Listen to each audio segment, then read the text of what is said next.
ప్రయాసపడి భారము మోయుచున్న సమస్త జనులారా నా యొద్దకు రండి, నేను మీకు విశ్రాంతిని కలగజేస్తానని వాగ్దానము చేసినటువంటి యేసయ్య వైపు.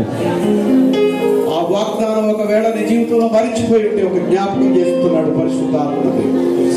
అలసిపోయి ఉన్నప్పుడు నువ్వు యేసయ్య దగ్గరికి వచ్చావు, నీ అలసటని యేసయ్య తీర్చాడు, నిన్ను ఆశీర్వదించాడు, నిన్ను లేవనెత్తాడు, నిన్ను ఒక ఉన్నతమైనటువంటి స్థానంలో ఉంచాడు.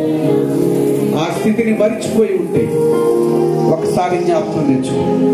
నేను అనే అహాన్ని విడిచిపెట్టి, నేనేమీ కాను ప్రభు, నేనేమై ఉన్నాను నీ దయ వలనే ఉన్నానని ఒకసారి మనస్ఫూర్తిగా నీ జీవితాన్ని మరలా ఆయనకి రీడెడికేట్ చేసుకుంటే ఆయన ఇంకనూ నిన్ను ఆశీర్వదిస్తాడు, నీ సంతానాన్ని ఇంకనూ ఆశీర్వదిస్తాడు. ఆశీర్వాదం ఇప్పుడే ప్రారంభమైంది, ఆగిపోలేదు. నా గిన్నె నిండి పొర్లుచున్నాడు, గిన్నె నిండి పొర్లును గాక, నీ జీవితము నిండి పొర్లును గాక, నీ జీవితము అనేక ఆశీర్వాదకరంగా ఉండును గాక. పరిశుద్ధాత్మ దేవుడు నిన్ను ఒక మూల స్తంభంగా ఉంచాడు.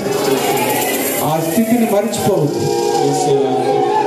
పనికి మాలిన స్థితి నుంచి, దిగజారిపోయిన స్థితి నుంచి నిన్ను లేవనెత్తి ఒక మూల స్తంభంగా దేవుడు ఉంచాడు. ఆ స్థితిని ఒకసారి జ్ఞాపకం తెచ్చు. నీవు నేను ఏమీ కాదు, నీలో నాలో ఏమీ లేదు.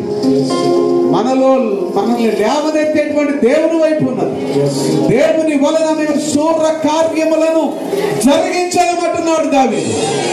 మా దేవుని వలన మేము శూర కార్యములను జరిగిస్తామంటున్నాడు.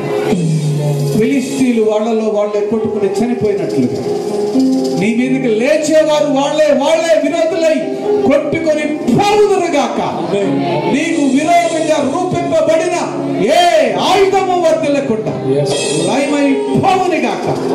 కృప కలుగుని గాక, కృప కలుగుని గాక. ఆయన కృప మీ మీద, మీ కుటుంబాల మీద విస్తరించును గాక, పరిశుద్ధపరచును గాక, ఆశీర్వదించును గాక, లేవనెత్తును గాక, ఉన్నతమైన స్థలముల మీద నిలువబెట్టును గాక. యేసుక్రీస్తు వారి నామమునకు అసాధ్యమైనది ఏమీ లేదు. అడుగుట మీకు చేత కావటం లేదు.